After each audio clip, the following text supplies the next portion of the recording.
بالله من الشيطان الرجيم. بسم الله الرحمن الرحيم. السلام عليكم ورحمة الله وبركاته.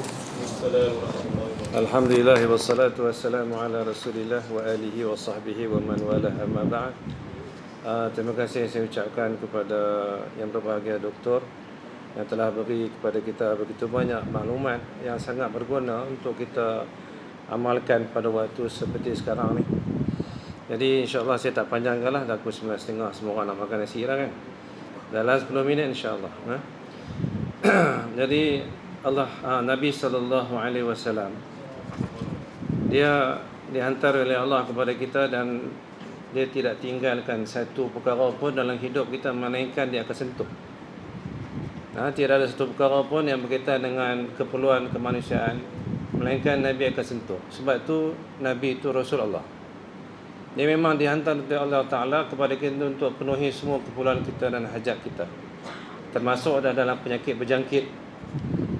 Dalam sebuah hadis Nabi SAW bersabda, hadis riwayat Imam Muslim rahimahullah, kata Nabi, la adwa wa la tiyarah. Petikkan hadis Muslim. Nabi kata la adwa wa la tiyarah. Tidak ada apa yang namanya penyakit berjangkit, wala tiyarah, dan tidak ada apa yang namanya tilik nasib. Yang keduanya hadis Nabi SAW juga riwayat Bukhari Muslim. Nabi kata firra minal majdum firaraka minal asad. Firra minal majdum firaraka minal asad. Kata Nabi SAW, hendaklah kamu lari daripada orang yang kena penyakit kusta sebagaimana kamu lari daripada singa.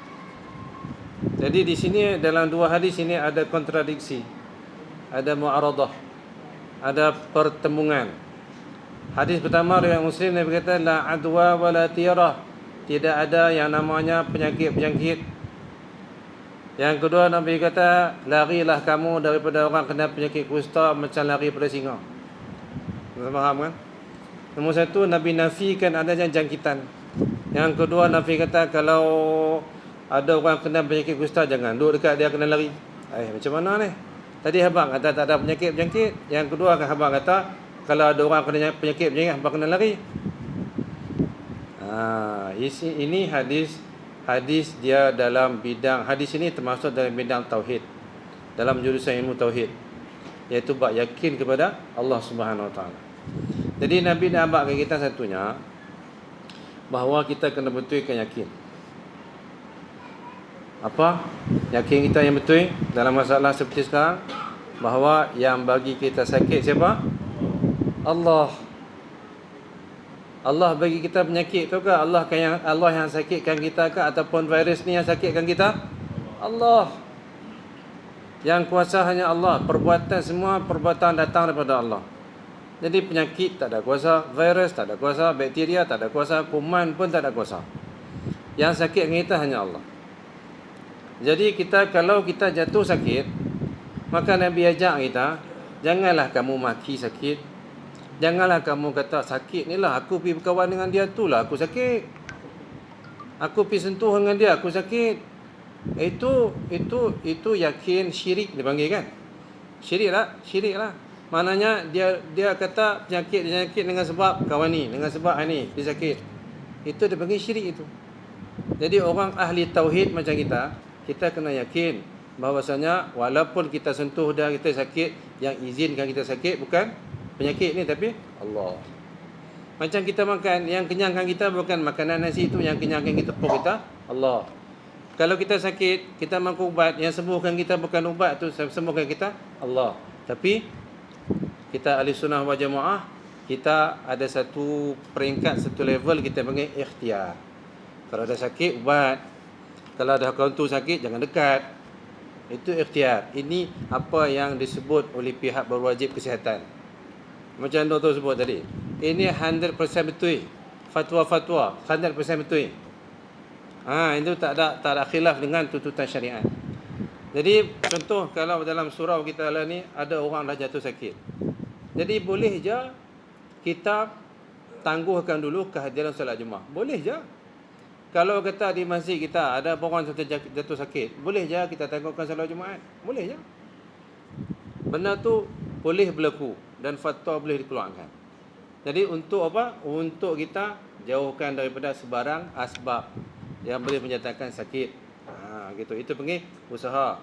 Kalau kita berlaku sentuhan ke mana-mana tempat, kita guna pencuci tangan, hand sanitizer tu, itu usaha kita. Jadi ini tidak berlawanan dengan tawakal. Semua bentuk ikhtiar langsung tak berlawanan dengan tawakal. Itu yang saya tanya doktor tadi. Kalau nak pergi tempat yang ada ramai orang, nak kena pakai lah. Okey. Doktor telah sentuh semua hal yang berbentuk duniawi. Semua tuntutan-tuntutan yang berbentuk asbab-asbab duniawi. All the means. Orang kita means kan. Sebab-sebab duniawi ini doktor sentuh. Tapi sekarang, mai saya sentuh sikit ya insyaAllah. Tentang asbab-asbab ukhrawi. Jadi dalam keadaan sekarang, sebelum ada orang mati, di Seberang Jaya, semua ada orang mati dengan sebab penyakit ni. Di taman kita, apakah tindakan kita yang paling patut kita buat dari sudut agama kita ni, dalam keadaan kita masih boleh main solat berjemaah?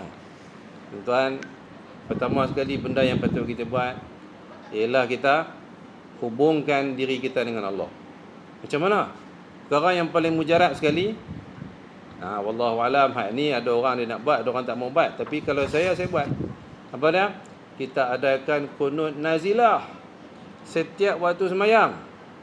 5 waktu semayang, sementara kita masih boleh main semayang jemaah, sementara surau masih dibuka untuk salat berjemaah, kita adakan kunut nazilah tiap-tiap kali waktu semayang. Kalau semayang 4 rakaat, rakaat yang keempat. Kalau semayang 3 rakaat, rakaat yang ketiga, maghrib. Kalau semayang 2 rakaat, rakaat yang kedua. Kunut nazilah ni, dia punya basic sudah mudah saja. Baca kunut subuh.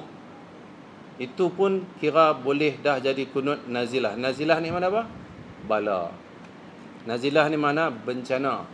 Nazilah ni maknanya malapetaka.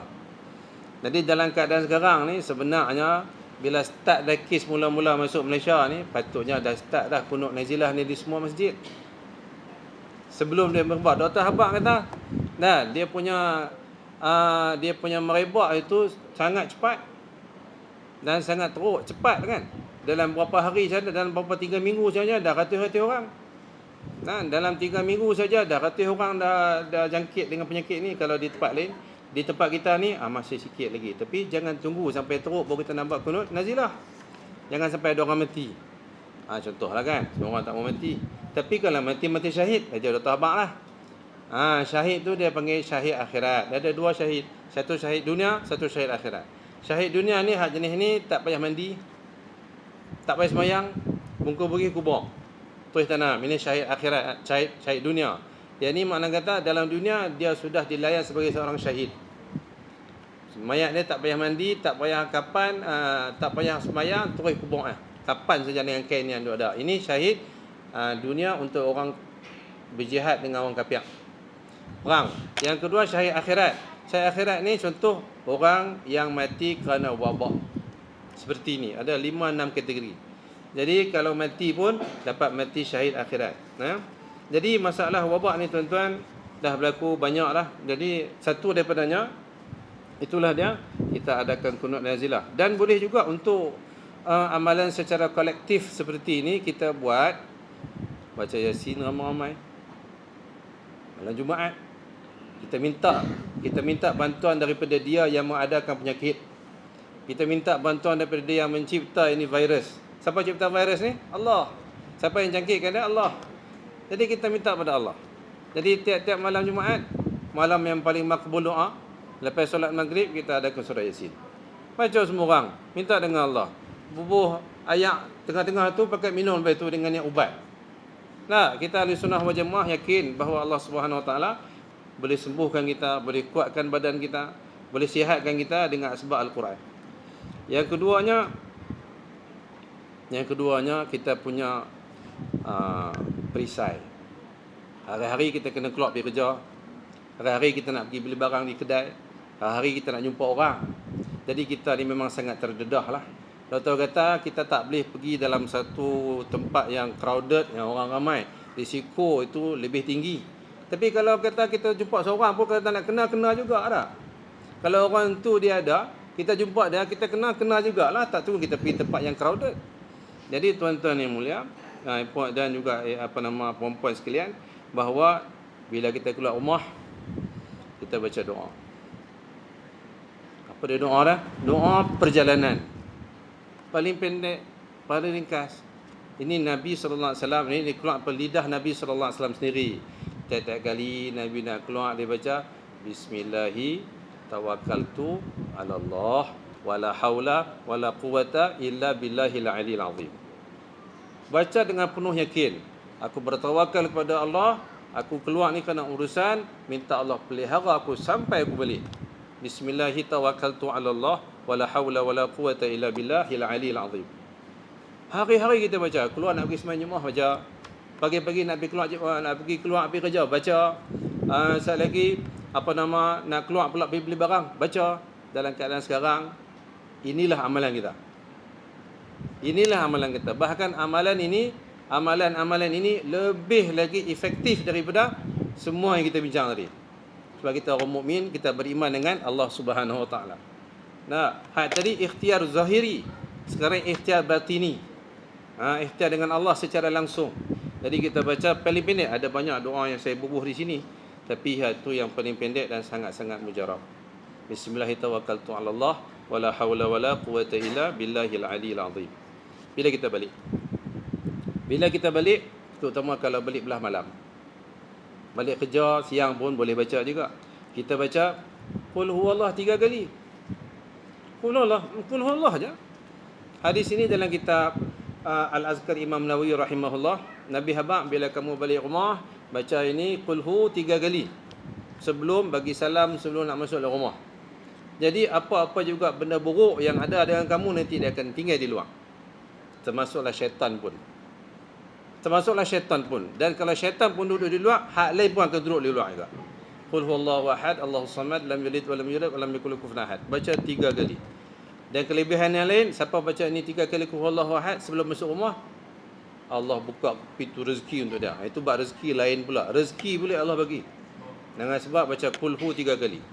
Kalau baca sekali, Allah bagi rezeki untuk diri dia. Kalau baca 2 kali, rezeki untuk keluarga dia. Kalau baca 3 kali, rezeki itu melimpah, jiran boleh kongsi. Tuan-tuan boleh semak hadis kita Al-Azkar Imam Nawawi rahimahullah. Okey. Jadi ini beberapa amalan yang kita baca, masa kita dalam keadaan sekarang ni. Dan insya-Allah bila keadaan ni dah hilang, dah reda sama sekali, jangan tinggallah. Doa-doa ni kan. Jadi ini ada beberapa perkara yang kita kena alert. Perkara ni kita kena berwaspada dan kita kena ambil perhatian perkara ni. Dan satu lagi kita kena ingat bahawa apa juga bala dan malapetaka yang Allah beri kepada manusia ni ada 2 jenis. Satu, ujian daripada Allah Subhanahu Wa Taala untuk tingkatkan iman orang Islam. Yang kedua, untuk ampunkan dosa-dosa orang Islam. Kalau kita tak diuji, macam mana kalau nak ampun dosa kita? Ada satu orang sahabiah. Sahabiah ni perempuan lah, zaman sahabat. Dia nikah. Lepas tu bila nikah dengan lelaki ni juga seorang sahabi. Jadi dia tak puas hati, beberapa hari dia duduk dengan lelaki ni, dia rasa tak seronok, dia datang jumpa Nabi sallallahu alaihi wasallam. Nabi sallallahu alaihi wasallam tanya, apa masalah dengan lelaki hang? Dia kata, ya Rasul, begini. Lelaki saya ni, selama saya berkahwin 3 hari ni dengan dia ni, saya tak pernah tengok dia susah, dia sakit. Tak pernah tengok dia susah lah. Happy, seronok, senang, tak ada sakit, tak ada jatuh, tak ada terantuk, tak ada apa susah. Jadi saya khawatir bahawa dia ini bukan orang beriman. Sebab orang beriman tu sentiasa diuji oleh Allah. Sampai tahap tu penilaian dia. Standard dia pada lelaki dia ni. Maka bila dia balik rumah, Nabi SAW kata, tak apa, hang balik dulu, jangan sangka buruk lagi dengan lelaki hang. Lebih kurang lagu tu, dia balik rumah dan dia tengok lelaki dia dalam rumah duk pegang kaki. Makanya dia tanya lelaki dia, sebab apa bang? Tadi masa nak balik aku tersepak batu. Bila tersepak batu, kaki dah luka. Dia kata, alhamdulillah, dia kata. Lelaki dia kata, kaki aku luka. Dia kata, alhamdulillah, no. Dia kata, bukan. Maknanya Allah uji abang. Maknanya abang ni orang beriman. Jadi setiap ujian datang pada kita ni, Allah nak uji mana kita. Ini kita nak pergi mana? Waktu-waktu lain ni kita nak takut kepada virus ni lebih pada Allah ke lagu mana? Kita takut sangat virus ni kan sampai kita dah tumpu kepada dunia saja, buat macam-macam asbab untuk selamatkan kita, ataupun kita nak kembali kepada amal, pada doa, tawakal pada Allah. Allah nak uji kita. Kita jangan jadi macam orang kafir, orang tak ada agama. Bila tentang benda-benda lagu ni ujian, semua duk pusuk pada asbab keduniaan. Worldly means only. Depa pi tentu saja. Depa tak baca Yasin, depa tak doa, depa tak buat kunut nazilah umpamanya. Jadi orang Islam ni lain. Bila datang lagi musibah, lagi meningkat iman dia kepada Allah Subhanahu wa taala. Jadi insya-Allah saya pesan untuk diri saya jugalah semua ni. Dan jangan lupa apa yang doktor pesan tadi sangat penting. Jangan jadi macam semua setengah orang pergi market tak mau tutup muka. Kita yang duk jauh pada depa. Pergi tempat-tempat yang ramai orang, tutuplah muka, pakailah benda ni sebagai usaha kita, ikhtiari selaku kita ahli sunnah wal jamaah, kita kena buat dua-dua, usaha zahir dan usaha batin. Insya-Allah jadi saya ingat saya tak perlu panjangkan lagi. Huraian ulasan saya setakat ni, insya-Allah kalau ada apa-apa soalan kita boleh tanya kemudian lah.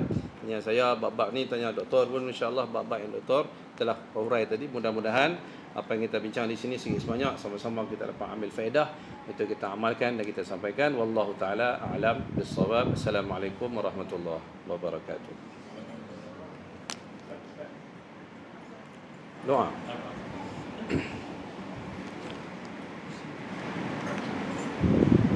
أعوذ بالله من الشيطان الرجيم بسم الله الرحمن الرحيم الحمد لله رب العالمين والصلاة والسلام على أشرف الأنبياء والمرسلين وعلى آله وصحبه أجمعين يا حي يا قيوم يا حي يا قيوم يا حي يا قيوم برحمتك نستغيث برحمتك نستغيث برحمتك نستغيث أصلح لنا شأننا كله ولا تكلنا إلى أنفسنا طرفة عين ولا تكلنا إلى أنفسنا طرفة عين ولا تكلنا إلى أنفسنا طرفة عين اللهم اغفر لنا ذنوبنا اللهم اغفر لنا ذنوبنا ولوالدينا وارحمهما كما ربونا صغارا ولجميع المسلمين والمسلمات والمؤمنين والمؤمنات الأحياء منهم والأموات برحمتك يا أرحم الراحمين سبحانك اللهم وبحمدك نشهد أن لا إله إلا أنت نستغفرك ونتوب إليك وصلى الله على سيدنا محمد وعلى آله وصحبه أجمعين والحمد لله رب العالمين.